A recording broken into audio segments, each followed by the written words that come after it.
Sop, saka pupunta ka? Huli ka. Don't worry, pagpipray lang kita. Minsan daw kapatid, hinanap ni mundo kung sino ang pinakamalakas na nilalang sa ibabaw ng mundo.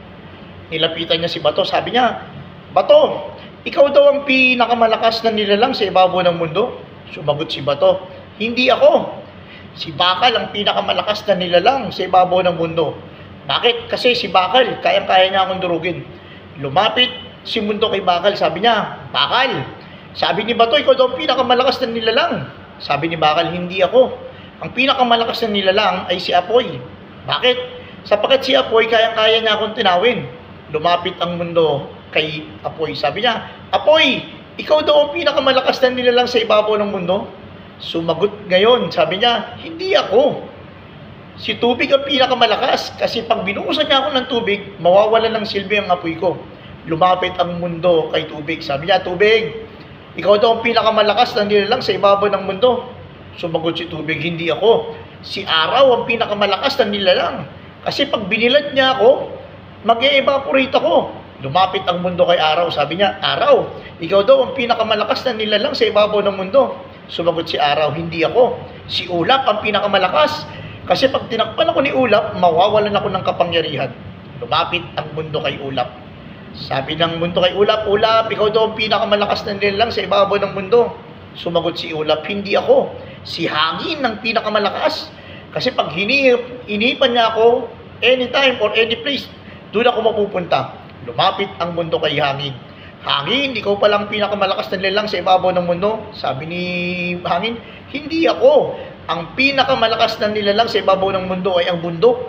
Kasi kahit gaano kalakas, pag bumangga ako sa bundok, masisira ako, mawawarak ako. Lumapit ang mundo kay bundok. Bundok, ikaw daw ang pinakamalakas na nilalang sa ibabaw ng mundo. Sumagot si bundok, hindi ako ang pinakamalakas. Si tao ang pinakamalakas. Kasi si tao, anytime, kayang-kaya niya akong patagin, kayang-kaya niya akong pasabugin, kayang-kaya niya akong warakin. Lumapit ang mundo kay tao. Sabi ng mundo, tao, ikaw pa lang pinakamalakas na nilalang sa ibabaw ng mundo. Sumagot si tao, hindi ako.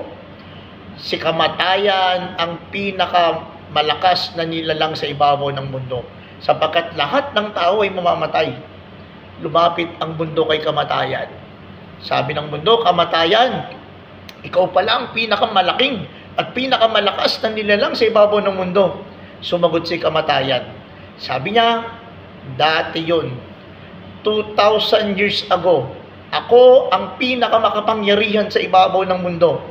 Pero nang may dumating 2,000 years ago na ang pangalan niya ay Kristo, nawala ng kapangyarihan ng kamatayan dahil tinalo na ng kamatayan ni Kristo. Dahil nung napako, namatay, nilibing, ng ikatlong araw na buhay na magmuli ang Kristo na ito. Mga kapatid ko sa pananampalataya, ito yung gustong ipaalala sa atin ng gospel na sinasabi nga sa John 3:16, For God so loved the world that He gave His only begotten Son, for those who believe in Him shall not be perished, but to have an everlasting life. Ganoon na lamang ang pag-ibig ng Diyos sa sanlibutan, kaya ibinigay niya kanyang bugtong na anak upang kung sino man ang sumampalataya ay magkaroon ng buhay na walang hanggan. Kapatid, 2,000 years ago, nangibabaw ang kamatayan. Pero sabi nga nung kanta ng dahil sa pag-ibig, sinong makapaghihiwalay sa atin sa pag-ibig ni Kristo? Ang kahirapan ba? Ang paghihirap? Ang pag-uusig?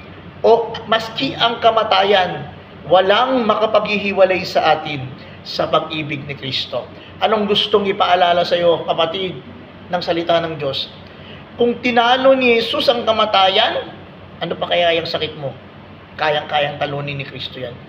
Kung tinalo ni Jesus ang kamatayan, ano pa kaya yung utang natin na dapat natin bayaran? Kung tinalo ni Jesus ang kamatayan, ano pa kaya itong kasalanan natin na kayang-kaya din natin ihingi ng tawad sa ating Panginoon? Mga kapatid ko sa pananampalataya, pangawakan natin ang pangako ng Diyos. Ang Diyos ay tapat sa kanyang mga pangako. Hindi siya nagbabago. Siya yung Diyos na nagpapatawad. Siya yung Diyos na nagpapagaling. Siya yung Diyos na nagkakalinga. Siya yung Diyos na laging sumasama sa ating laban. Kaya sa oras na ito, kapatid, hayaan mo na sa biyaya at grasya ng Panginoon, sa banal na awa ng ating Panginoon. Ano man ang dalangin natin, ano man ang prayer natin, ipagkakaloob ito ng ating Panginoon dahil mahal niya tayo, dahil anyak niya tayo. At nang sa ganon, kung diringgin niya ang ating mga panalangin, sama-sama tayo magpupuri, dadakila at luluwalhati sa ating Diyos na buhay. Manalangin tayo kapatid. Samahan mo ako kung ano man ang prayer mo sa araw na to. Ikaw ba'y may sakit? Ikaw ba'y nasa banig ng karamdaman? Ikaw ba'y may babayaran na utang? Ikaw ba'y may problema sa iyong pamilya, sa iyong anak, sa iyong hanap buhay? Ikaw ba'y may dinadala sa iyong puso, puno ng galit, tampo, hinanakit at sama ng loob? At kung sa oras na to, nais mong magpakamatay at nawawalan ka na ng pag-asa, this is the right time. Pinapaalalahanan ka ng Diyos, may pag-asa pa, may himala pa, may tira pang Panginoon. Kumikilos ang Diyos sa mga oras na ito. Ang banal na Espiritu ay patuloy at patuloy na sumasama sa iyo at sa iyong pamilya. Ikaw at ako.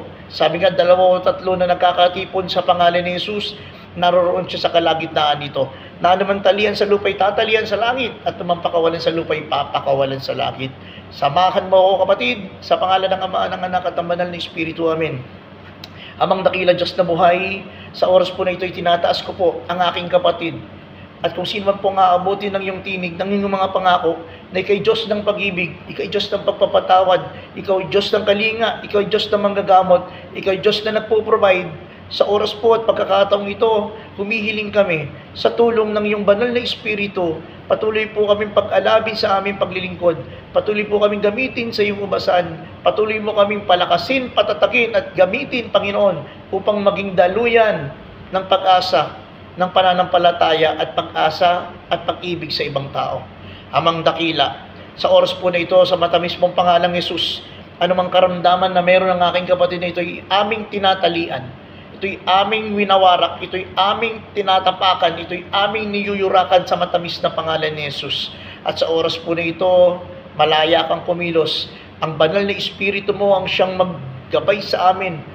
Anumang sulok na aming pupuntahan, bawat tahanan, bawat opisina, bawat kaaralan, bawat headquarters, at bawat lugar na aming matatapakan, pagpalain ito, Panginoon, sa matamis mong pangalang Jesus.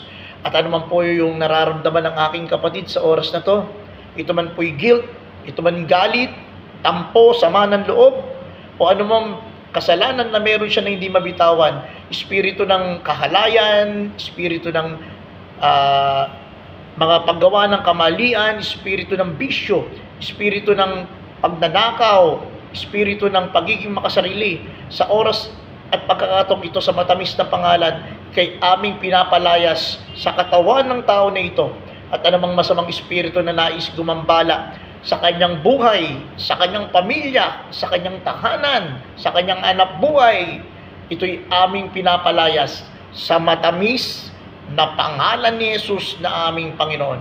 At sa oras ito, Panginoon, anumang karamdaman meron ng aking kapatid, cancer, leukemia, tumor, pagkabukol, pagkasira, pagkawarag, pagkadurog, Panginoon, dumaloy ka sa bawat butas ng aking kapatid na ito, pagalingin ang kanyang tenga, ang kanyang mata, ang kanyang lalamunan, ang kanyang puso, at lahat ng internal organ na sira at nawawarak, buuin ito, Panginoon, upang nang sa ganon mas makapagpuri pa siya, makapagluwalhati, mas makadakila.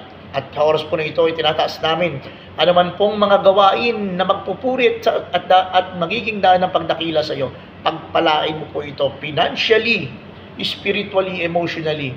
Anuman pong LSS yan, anumang kursil yan, ito yung pabanalin, ito yung patatagin, ito yung palakasin. At sa oras po na ito, Panginoon, maraming salamat. Maraming salamat sa buhay, sa hanap buhay, sa pamilya, sa pagkakataon, at higit sa lahat, sa pag-ibig mo. Sinusuko na po namin ang lahat ng ito na may pagpupurit pasalamat sa matamis na pangalan ni Jesus. Aming Panginoon. Amen and amen. The Father, the Son, the Holy Spirit. Amen. Muli-muli pa rin po, mapalad ka kapatid, sapagkat nahuli ka ni Kristo. Bye-bye!